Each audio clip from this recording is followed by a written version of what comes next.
Cole, please. There you go. To follow him, Teddy Cash, I believe. We heard some things on truth today, and the truth is the gymnasium out there is packed. Good.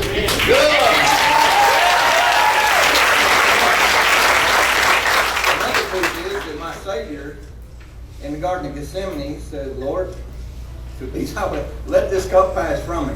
He's truthful.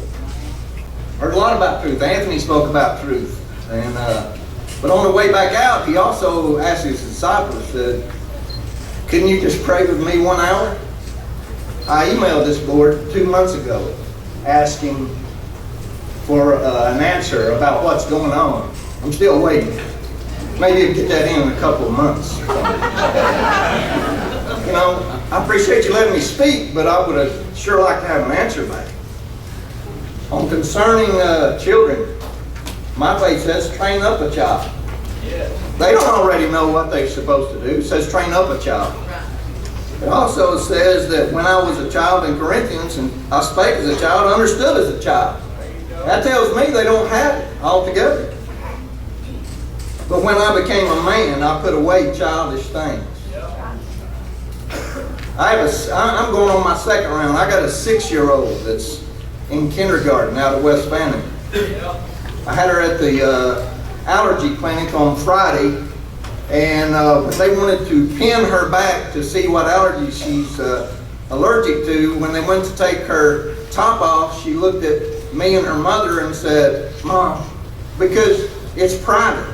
It's a private thing. So the nurse, being a female, stepped out of the rooms for my daughter to change into her cloth apron. I've heard Title IX. So, you know, I'm a pretty good Googler.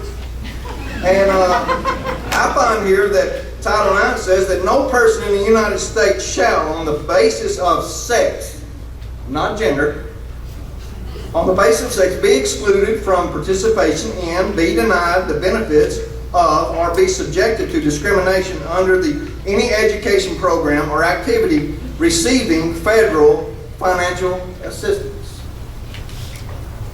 That means you got a daughter that wants to play football, she can play football. That means she's got a right to go into the men's bathroom. Also says that for students have a constitutional right to bodily privacy. As one court explained, shielding one's unclothed figure from the view of strangers, particularly strangers of the opposite sex, is impelled by elementary self-respect and personal dignity. The court also ruled, a ruling was taken about prisoners, convicted felons, who give up many of their rights when they were hauled off to prison, do not give up their fundamental right to privacy. Thus, courts have even required prisons to assign female guards who patrolled near restrooms and shower facilities in order to protect the privacy of inmates. But my daughter may not have that same thing, even though she's not a felon. Federal law authorizes schools to maintain separate restrooms and locker rooms based on biological sex, how they were born.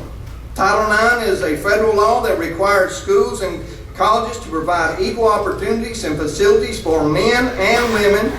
It was written to combat discrimination against women. However, activists have recently used it to argue that denying people who identify as transsexual use of restrooms that correspond to their claimed gender identity is sex discrimination. It has not been upheld. I love the Lord. I give my heart to Him. I'm going to protect my little 6-year-old. And if you pass that, you'll be building her a special bathroom. Or I'll be there every single